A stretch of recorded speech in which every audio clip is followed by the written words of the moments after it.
The first shock of the vote had passed, but Earth was far from silent.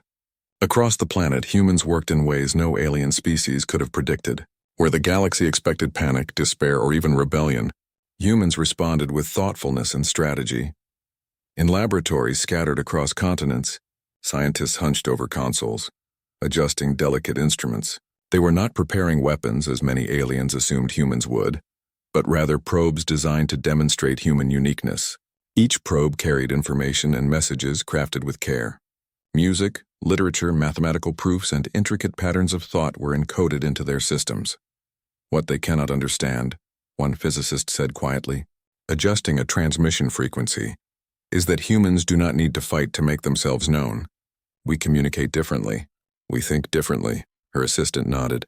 And our creativity. It speaks in a way no machine or logic can fully replicate.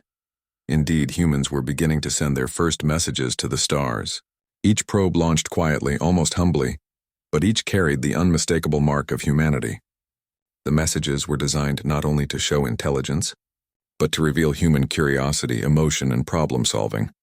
In the skies above, satellites pivoted toward distant regions, preparing to transmit signals into sectors where no human had ever traveled. Engineers monitored each probe's path, calculating trajectories with care. Every step was precise yet creative, something that separated humans from purely logical alien species. Meanwhile, humans on the ground explored ways to make their presence felt without aggression. Artists painted murals depicting the beauty of human life, from the simplest village scene to the complexities of the universe imagined through the human mind.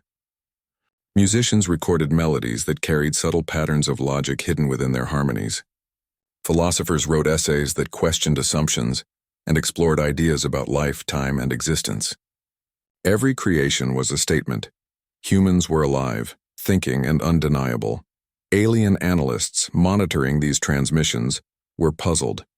How could a species considered reckless respond so thoughtfully to exile? Many had expected humans to lash out, to demand attention through force or threats. Instead, humans were doing something far more effective, demonstrating capability, intelligence, and creativity in ways the galaxy could not ignore. In the council chambers, reports came in.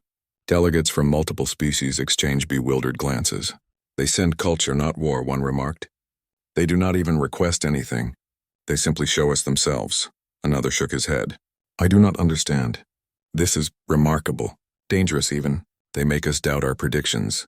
Back on Earth, humans continued to work quietly, tirelessly. Cities never slept. Labs, studios, schools, and homes became hubs of activity. Children contributed in small ways, creating patterns, stories, or designs that would travel with probes.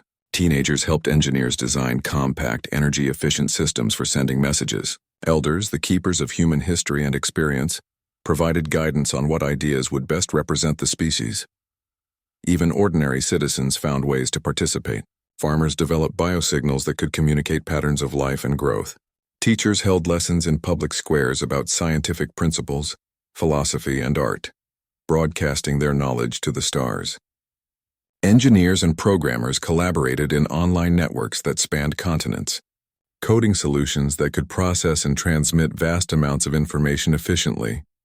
As the first wave of probes traveled beyond the solar system, humanity waited patiently for signs of understanding. Some probes reached nearby systems inhabited by alien civilizations. In these systems, alien scientists attempted to analyze the transmissions. Yet each message contained layers of complexity, subtle patterns, and creative thinking that confounded alien logic. Humans had embedded mathematical sequences into music, philosophical ideas into patterns of light, and cultural stories into sequences of code. No alien species had ever combined logic, emotion, and creativity in this way. Attempts to decode the probes often led to more questions than answers. They are showing us how they think, one alien scholar whispered to a colleague. But the thinking, it is unlike anything we know. They do not just solve problems. They invent new ways to see the problem itself. The realization began to spread. Humans were not just intelligent. They were unpredictable in a positive way. They could approach challenges from angles no alien species had considered. They could combine art, science, philosophy, and innovation in ways that made traditional logic insufficient. Meanwhile, on Earth, preparations for the next phase continued. The scientists and engineers had already begun developing technologies that would allow humans to travel farther than any alien fleet could imagine. Faster than light travel, environmental adaptation systems, and communication networks that could reach across light years were all in progress. Yet the emphasis remained clear. Humanity would demonstrate, not dominate. They would inspire respect through ingenuity, not fear. In education centers, students learned about other species, studying their technologies, cultures, and ways of thinking.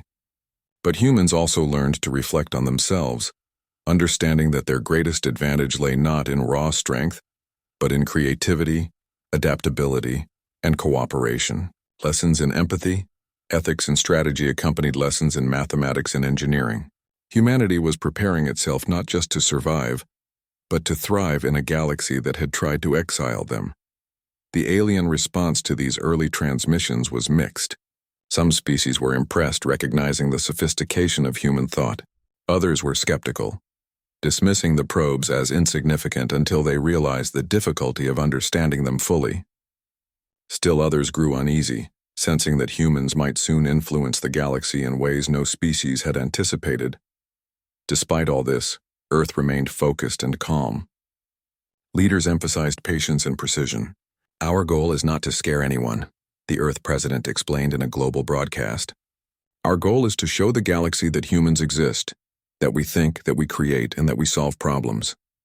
We do not need permission to exist. We are here, and we have made our presence known." One of the most impressive demonstrations came from a team of human engineers who created an artificial intelligence capable of interacting with alien neural systems. This AI could communicate in patterns, logic, and even abstract ideas that mimicked human creativity. It sent messages across light years, testing the boundaries of alien understanding. Scientists watched as alien researchers struggled to comprehend the AI's transmissions.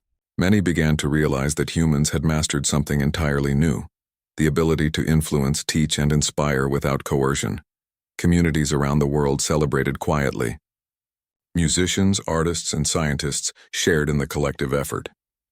They understood that every song, every mathematical proof, every work of art sent into space was part of a larger human statement. Humans were saying without words, "We exist. We think, we create. We are here." Even ordinary conversations reflected this determination. Families spoke about the universe and humans' place within it. Children asked questions about distant stars, about alien species, and about how humans could communicate with them. Teachers encouraged exploration and curiosity, showing students that every question, no matter how small, could contribute to humanity's growing presence in the galaxy.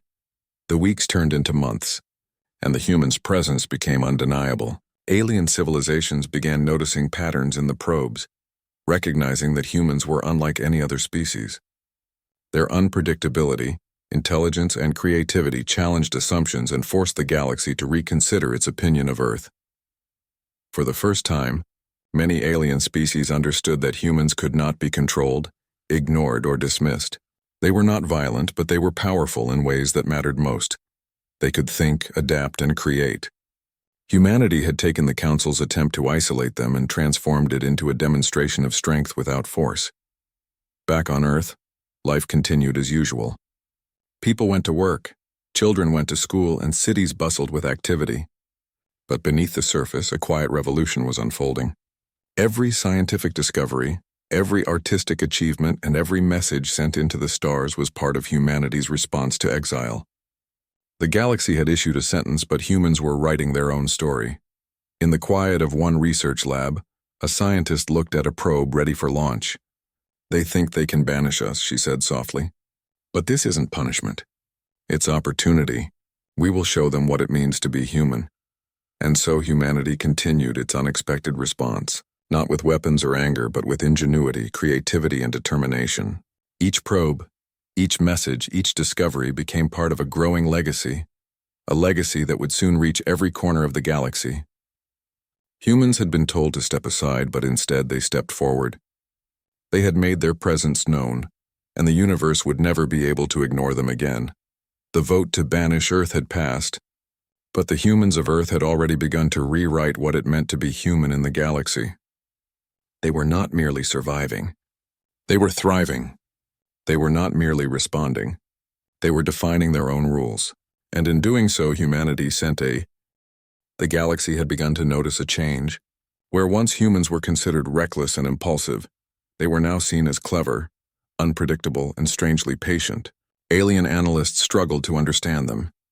The Council's decision to banish Earth had been intended as a punishment, but humans were turning it into an opportunity to demonstrate their uniqueness in ways no species could have predicted. On Earth, life continued with a quiet intensity.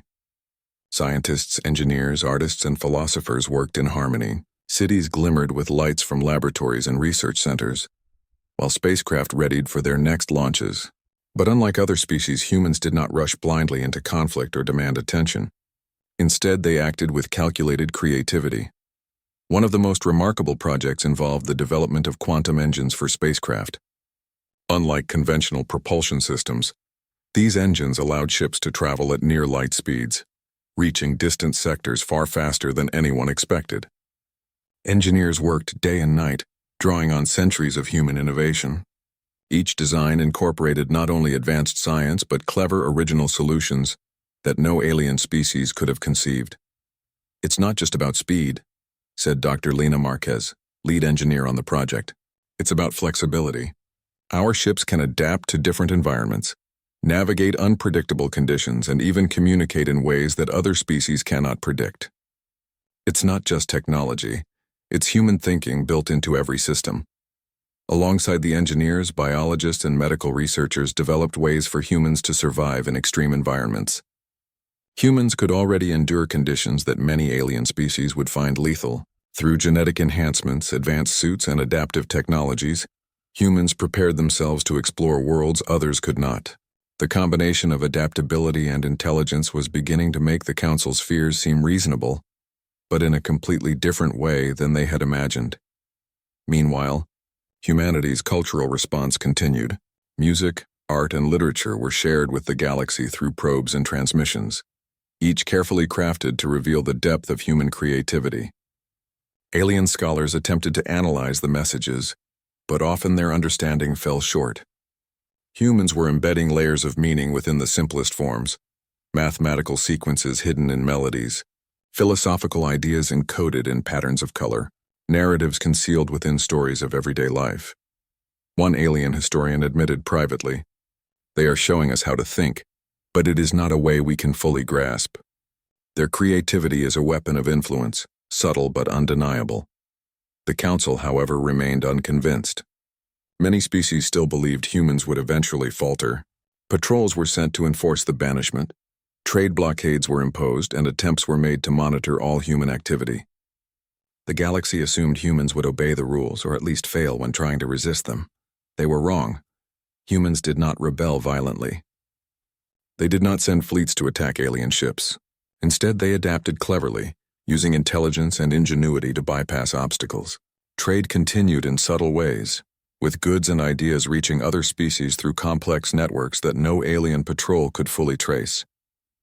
Humans demonstrated that control was impossible, not through force, but through creativity and problem-solving.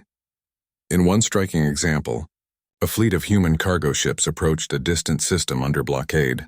Rather than attempting to break through, the ships used a combination of camouflage, quantum teleportation tests, and algorithmic route planning to slip past the monitors.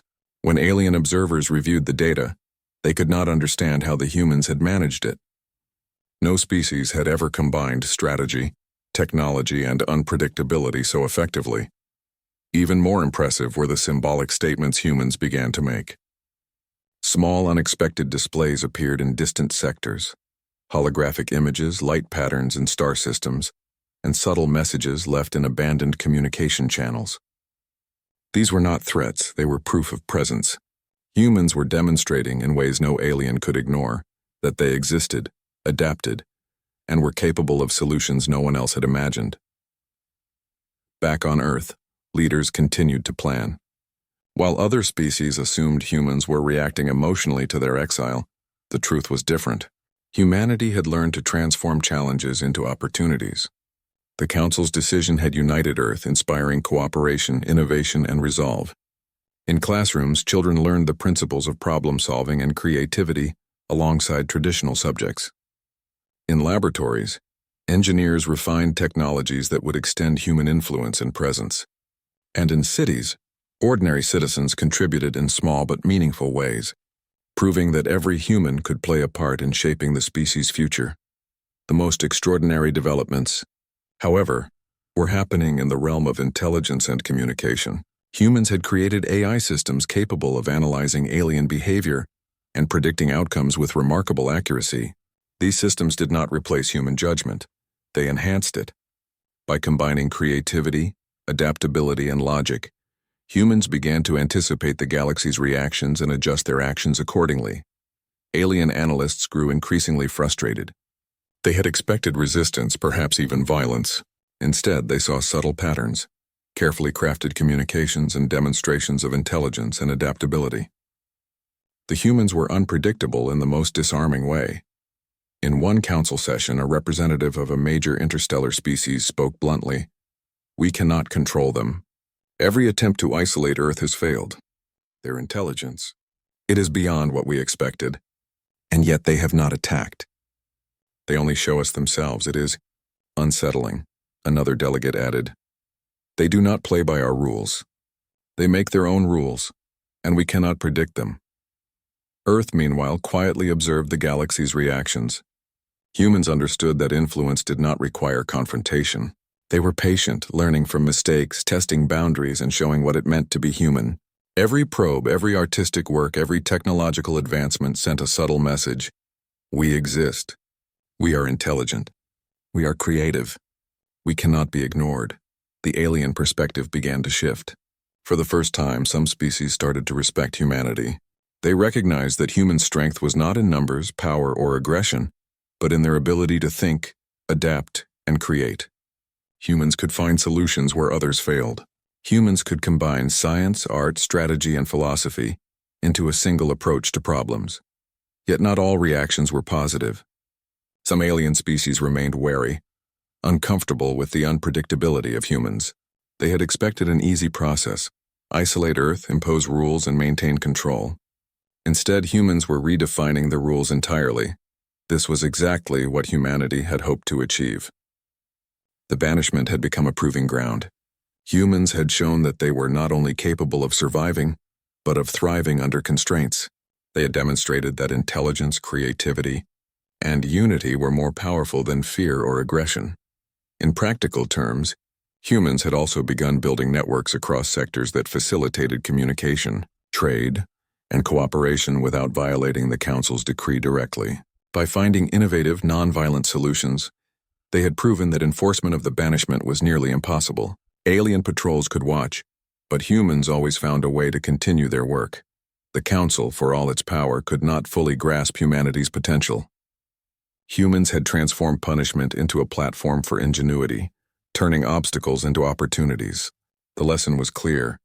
Humans did not need permission to influence the galaxy. They did not need fleets of warships or threats of destruction. Their intelligence, creativity, and adaptability were sufficient. As night fell over Earth, cities glimmered with activity. Laboratories hummed with energy. Satellites tracked the movements of probes and monitored distant sectors. Art studios glowed with light as creators worked on new ways to communicate human culture.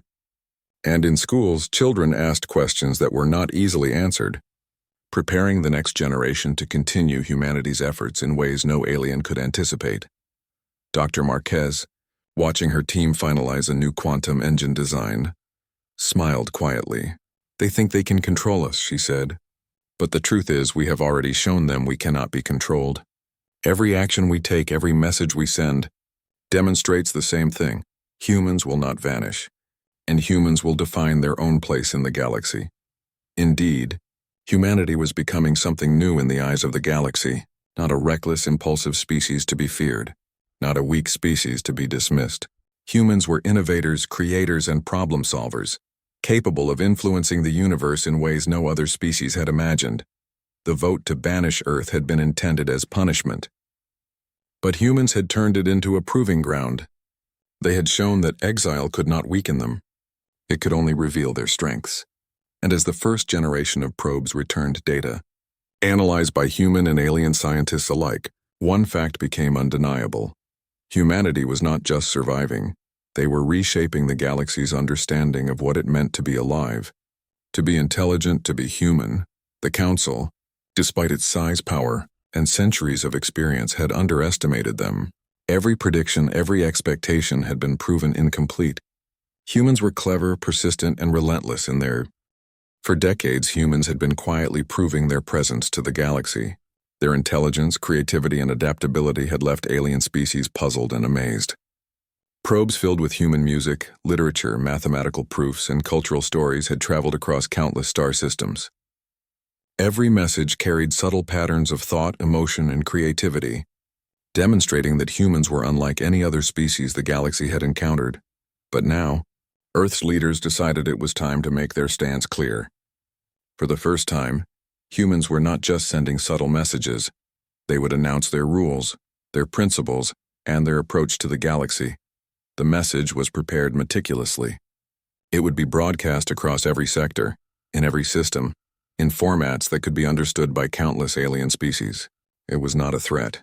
It was not a demand. It was a declaration of identity and intent. In the Grand Council of Earth, leaders, scientists, philosophers, and artists gathered. The president spoke first, addressing everyone present. "We have spent decades demonstrating who we are," he said. "Now it is time to speak openly. Humans do not take exile as a punishment. We take it as an opportunity to define ourselves. And our message to the galaxy is simple, but absolute. The rules were concise yet revolutionary. Humans engage in cooperation and trade only when it is voluntary. No species could force humans to participate. Earth would contribute to the galaxy, but only on its own terms. Humans would share knowledge, technology, and culture, but only with those who respected their independence.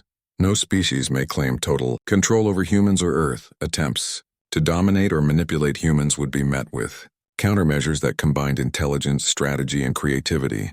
Humans had learned to anticipate threats and would respond with solutions that minimized harm while protecting their freedom. Any action against humanity will be met with proportional, thoughtful response. Humans did not seek conflict, but they would act if challenged. Their responses would not be driven by anger, but by logic, ingenuity, and adaptability. In other words, humans were a species that could solve problems and protect themselves in ways no one else could predict. Once the rules were finalized, the broadcast began. Across the galaxy, alien civilizations paused as the human transmission filled their communication networks. The message was calm, clear, and dignified. It spoke of creativity, intelligence, and morality. It emphasized the human desire to collaborate, learn, and grow, but always on their own terms. The reaction was immediate and profound. Many alien species were stunned. They had expected threats, protests, or even violent retaliation. Instead, humans presented principles, rules that reflected respect for themselves and for others. The simplicity of the rules belied the power behind them. Humanity was not aggressive, yet it was impossible to dominate. In the council chambers of multiple alien civilizations, discussions erupted. "They do not threaten us," said one alien representative. "And yet, we cannot ignore them. Their intelligence, creativity, and adaptability make them untouchable in ways we never anticipated." Another delegate added, "They have clearly thought this through. They have anticipated responses and have prepared measures for every possible situation. And yet, they do not seek conflict. They simply define themselves. It is remarkable." Meanwhile, back on Earth, the atmosphere was celebratory but focused. Schools held lessons explaining the rules and their implications. Children learned the importance of intelligence, creativity, and cooperation. Scientists worked to develop new technologies that could continue to demonstrate human ingenuity. Artists and musicians created new works to convey the depth of human thought and emotion. Every sector of society was contributing to humanity's statement. One of the most remarkable projects involved a network of AI systems capable of analyzing alien reactions to the broadcast. These AIs studied cultural norms, strategies, and communication styles, helping humans refine their approach without ever being aggressive. It was a demonstration of intelligence and foresight, showing the galaxy that humans were not impulsive. They were deliberate, thoughtful, and capable of complex understanding. Aliens who studied the transmission found layers of meaning in every element. Music carried subtle mathematical patterns. Literature revealed human philosophy and ethics. Art demonstrated spatial reasoning and emotional expression. Even the simplest parts of the broadcast communicated that humans were adaptable, creative, and unafraid to assert themselves. Yet the broadcast also sent a subtle challenge. It was a reminder that humans could think in ways no species could predict. Alien civilizations realized that any attempt to control humans would be met with solutions they could not foresee. The rules were not threats. They were principles. Humans had made it clear their actions would follow logic, creativity, and adaptability, not emotion or aggression. In distant systems, some species felt admiration. They recognized the uniqueness of humans and saw the potential for collaboration. Others felt unease. They had expected a frightened or aggressive species, but what they found was intelligent, unpredictable, and principled. They could not dismiss humanity, and they could not control them. On Earth, the leadership reflected on the next steps. While the rules were now public, humans knew that action would continue to demonstrate their abilities. Probes carrying advanced technology, cultural works, and scientific discoveries were still being launched. Experiments in communication with alien species were ongoing. Humans were showing step by step that their rules were not just words, they were lived principles. Even ordinary humans felt the impact of the broadcast. Families discussed the message at home. Teachers explained it to students. Communities celebrated quietly, knowing that their collective creativity, intelligence, and cooperation had made the declaration possible. Humanity had turned the Council's decision to banish them into an opportunity to define themselves on their own terms. The galaxy, meanwhile, began to take notice in a new way. Scholars studied human culture, diplomats reconsidered strategies, and even military leaders realized that humans were not a species to underestimate. The broadcast had shifted perception. Humans were no longer the reckless, impulsive species they had once been assumed to be. They were deliberate, intelligent, and capable of defining their own destiny. In one quiet moment, Dr. Lena Marquez, who had helped develop several key technologies, reflected on the achievement. "We did not need to threaten anyone," she said. "We did not need to fight. We simply showed them who we are, what we can do, and that we will not be ignored. That is our strength." Her colleague nodded. "And it works. They cannot predict us. They cannot control us, and they cannot ignore us." Across the galaxy, the implications of humanity's rules were slowly sinking in. Alien civilizations began to realize that cooperation with humans would be beneficial, but domination would be impossible. Humans had made it clear that their principles were firm, yet respectful. They could inspire trust, collaboration, and admiration, but they could also protect themselves in ways that no species could fully anticipate. On Earth, the mood remained calm, but focused. The work continued. Scientists, engineers, artists, and philosophers all understood that defining humanity's rules was only the beginning. The next step would be to demonstrate them in action, to show that humans could innovate, create, and survive under any circumstance. Every project, every experiment, every creative work became part of this ongoing demonstration. The Council of Earth understood that their rules were not merely statements. They were the framework for how humans would interact with the galaxy. These rules allowed humanity to act with confidence, intelligence, and creativity.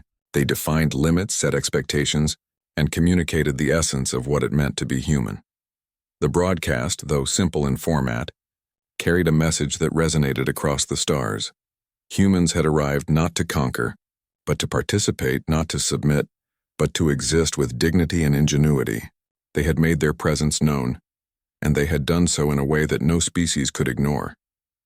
As the stars glittered above Earth, children in classrooms looked up and imagined distant worlds. Scientists in laboratories refined technologies that could reach them.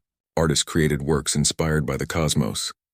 Humanity had set its rules, and every human understood that the galaxy would now view Earth differently. The vote to banish Earth had been intended to isolate, limit, and control. But humanity had responded not with anger or rebellion, but with clarity, creativity, and principle. The galaxy had not imposed its will, humans had imposed their own rules, and those rules would guide their interactions, define their place, and ensure that Earth could never again be ignored. The message was simple, but profound. Humanity would engage, create, and explore on its own terms. It was not a challenge born of fear or arrogance. It was a statement of identity, a demonstration of intelligence, and a promise to the universe. Humans would act thoughtfully, wisely, and creatively. And through their rules, the galaxy would begin to see them as something truly extraordinary. For the first time in centuries, the stars themselves seemed closer. The universe was vast and full of unknowns, but humanity had shown that it could meet those unknowns with courage, intelligence, and creativity. The rules were clear, the message had been sent, and Earth's place in the Galactic Council Chamber was a place unlike any other in the universe. Its walls shimmered with energy fields that displayed the stars of countless systems, and its floors were made of a material so smooth it reflected the silhouettes of the representatives walking across it.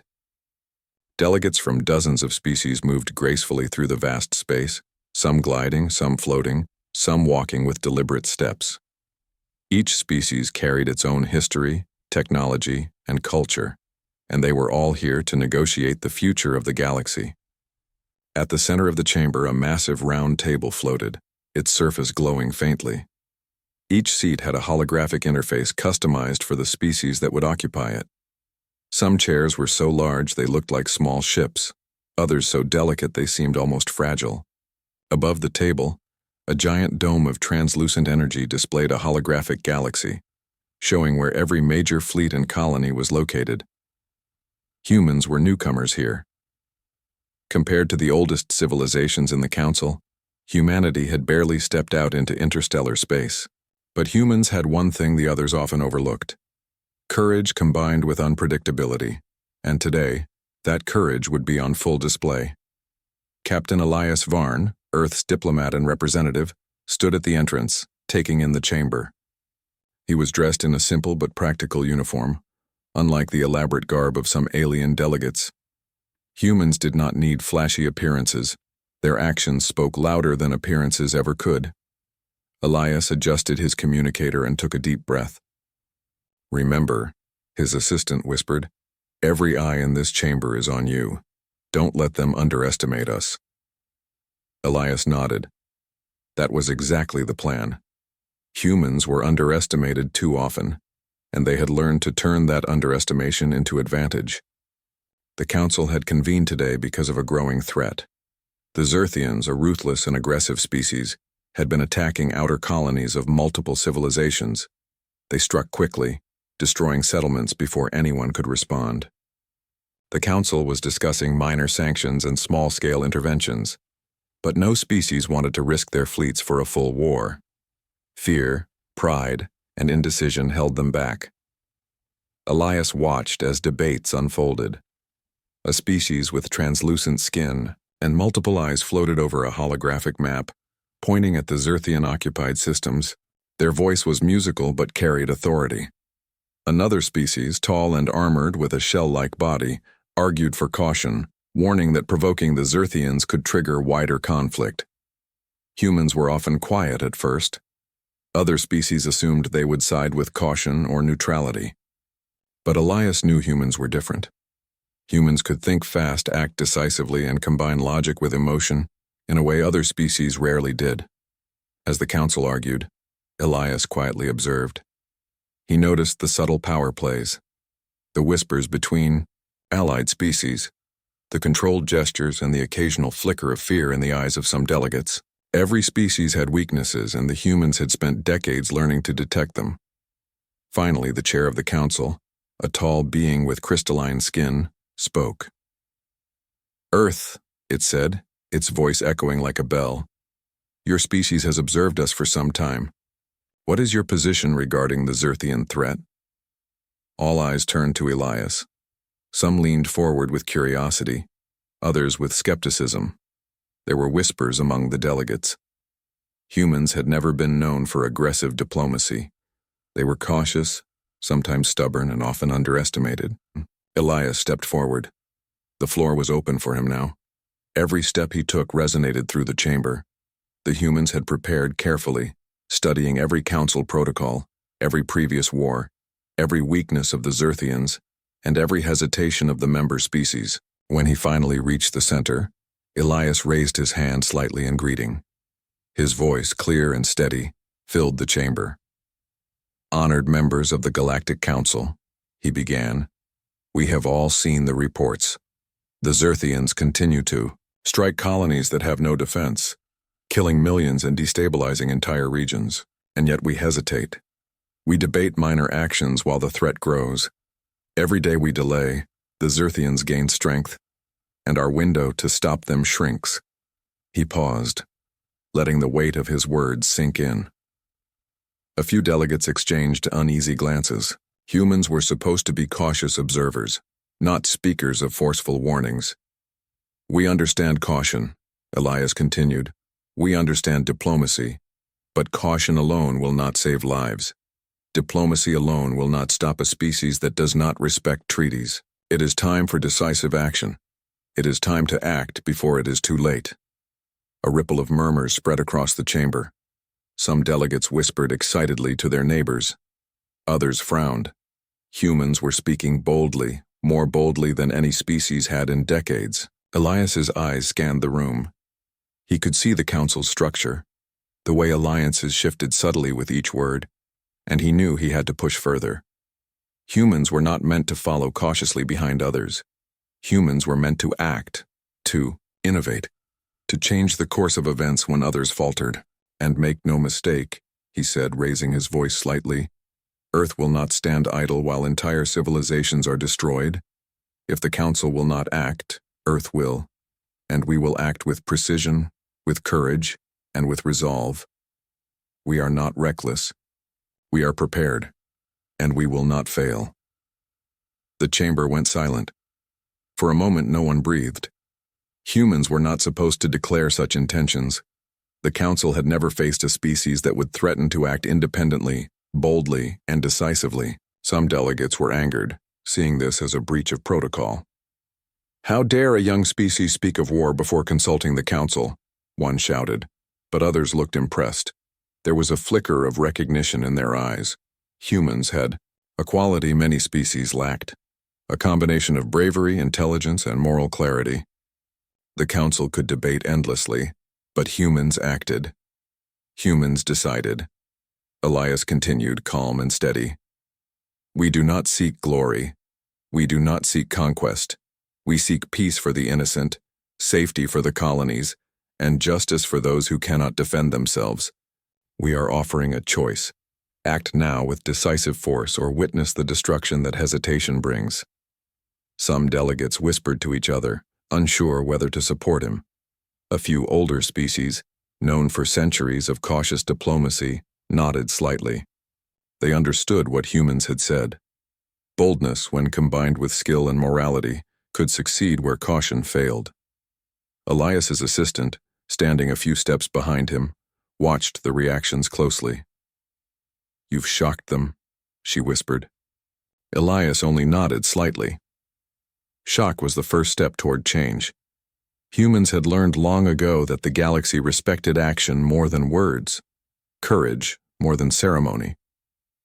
As he concluded, he added quietly but firmly, the time for debate has passed. The time for action is now. Humanity will lead if no one else will, and we invite the Council to join us before it is too late. The chamber erupted into chaos. Delegates shouted over each other, some demanding order, others praising the humans' courage. The chair of the Council banged its gavel-like appendage trying to restore calm. But the message had already landed. Humans were no longer the quiet observers. Humans were a force to be considered.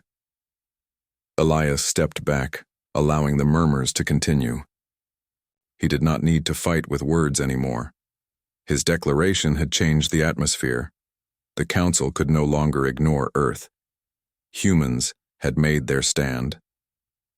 Outside the chamber, in the observation corridors, some Council members whispered in admiration. The humans, they might actually succeed where we have failed. Others were angry. Reckless, foolish. They will start a war the galaxy is not ready for. Elias did not hear their words. He only felt the calm determination rising in him. The Zerthians were a threat. Delay would only make them stronger. And humans had a way of turning the impossible into reality. As he left the chamber to prepare further for the next steps, He looked back once at the grand holographic galaxy. Millions of lives were at stake, and billions of decisions had led to this moment. But humans had decided, and that decision could not be undone. The galaxy was watching, and humanity was ready. The council chamber was still buzzing from Elias Varn's words. Humans were no longer just spectators. They had made their intentions clear. If the council failed to act, Earth would take matters into its own hands. Elias remained at the center of the room, his posture calm and confident. He understood that what he was about to say next would shock many of the council members. Some would admire it, others would fear it, and a few would dismiss it as reckless. But Elias knew humans had a unique strength, boldness guided by purpose. The chair of the council, its crystalline body glittering with authority, spoke first. Its voice echoed like a harmonic bell. Human representative, your words are unusual. You speak of war before seeking consensus. This is not how the council operates. Elias bowed slightly in respect, though he knew the council had never faced a species quite like humans. I understand your concerns, he said, and I respect your traditions. But the Xerthians do not respect tradition. They do not negotiate. They destroy. Every moment we hesitate, colonies fall and lives are lost. This is not the time for prolonged discussion. A murmur spread through the chamber. Several species whispered to one another. Humans were speaking boldly, far bolder than anyone had expected. Their tone was calm but unwavering, their logic simple but impossible to ignore. Earth proposes a full-scale mobilization against the Xerthians. Elias continued. We are ready to lead an effort to stop them, with or without the Council's support. We will not wait for perfection. We will not wait for agreement. We will act to protect life, preserve civilizations, and restore order. The question is, will you join us or will you stand aside? Gasps echoed across the chamber. Some delegates stared in disbelief. Humans had suggested war, a word almost sacred in its seriousness among the oldest species. Most species would first seek decades of diplomacy before even considering open conflict. But humans spoke without hesitation. One delegate, a being with translucent fins and glowing eyes, floated forward. Its voice was sharp and melodic. You are naive. You speak of war as if it were a simple decision. Do you understand the consequences? Millions could die, systems could be destroyed, and the Council's balance of power could collapse. How can you act so boldly without consultation? Elias met its gaze steadily. I do understand the consequences. I also understand that doing nothing has consequences far worse than acting decisively. Every colony destroyed by the Xerthians is a failure of leadership, a failure we cannot afford. Humans are willing to take responsibility for that action if others are not. The question is, do you have the courage to do the same? The room grew tense. Delegates whispered urgently to one another. Some were clearly offended. Others were intrigued. Humans were unpredictable, yes, but there was clarity in their words. There was certainty. And many species had never faced a species that combined such fearlessness with moral purpose. A tall, armored delegate from a heavily fortified world spoke next. Its voice rumbled like distant thunder. You dare speak of war as if it were a tool for justice. You risk starting a conflict far larger than the Xerthians themselves. Do you truly believe your species can succeed? Elias smiled faintly, a small curve that carried both confidence and resolve. We do not seek glory. We do not seek conquest. We seek only what is right. We seek to protect those who cannot protect themselves. And yes, we believe humans and our allies can succeed. History shows that courage, creativity, and determination often triumph where fear and caution fail. This is who we are. Some delegates shifted uncomfortably in their seats. Humans had a way of simplifying problems that older civilizations had complicated for centuries. Humans acted quickly, thought creatively, and often achieved results that others could only imagine. The Council had never seen such confidence. Elias paused, letting his words sink in. He had not come to the Council to plead or negotiate timidly.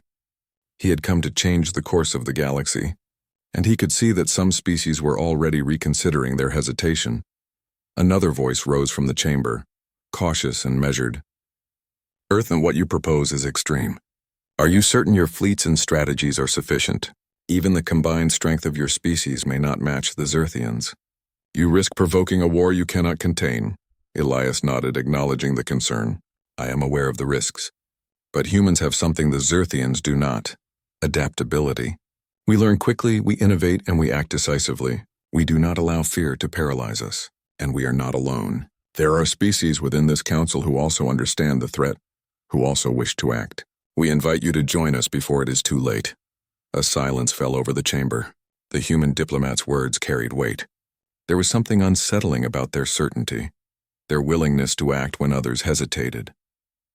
Humans were small, young, and underestimated, but they were also brave, quick, and morally clear.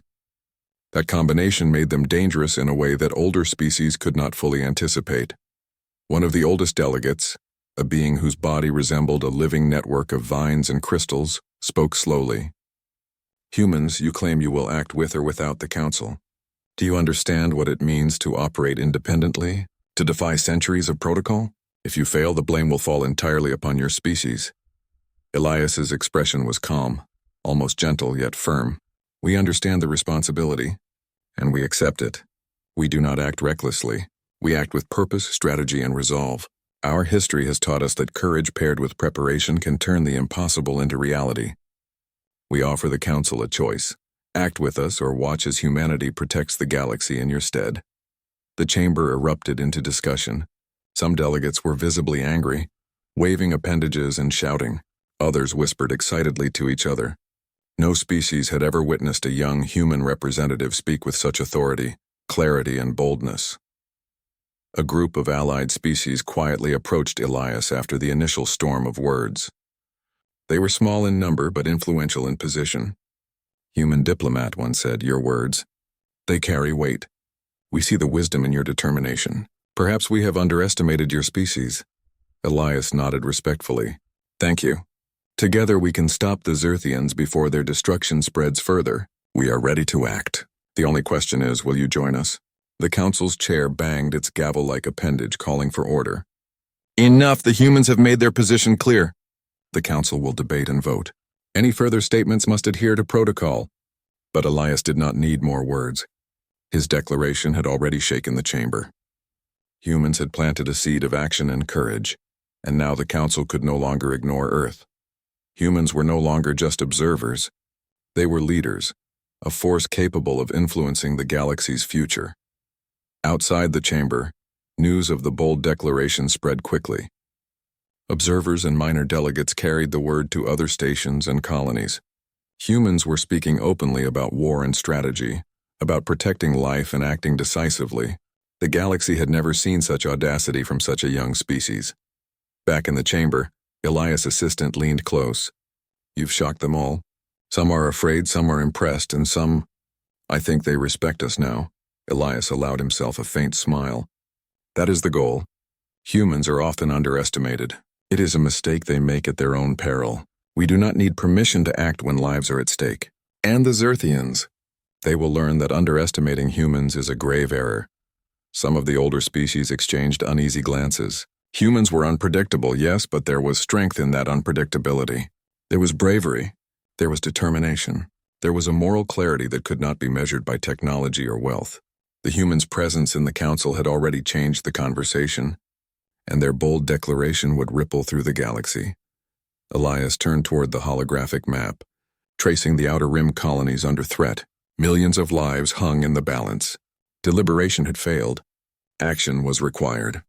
Humans had stepped forward because no one else would. The human diplomat knew this was only the beginning. The Xerthians were ruthless and calculating. They would respond. But humanity had something that even the most advanced alien civilizations lacked: courage, creativity, and the willingness to act when others faltered. As the council debated late into the starlit chamber, Elias prepared for the next step. Words alone could not defeat the Xerthians. Strategy, coordination, and decisive action would be required. Humanity was ready for it, and when the time came, humans would show the galaxy exactly what they were capable of. For the first time in council history, a young species had dared to speak of war, and they did so with moral purpose and fearless resolve. The galaxy would never be the same again,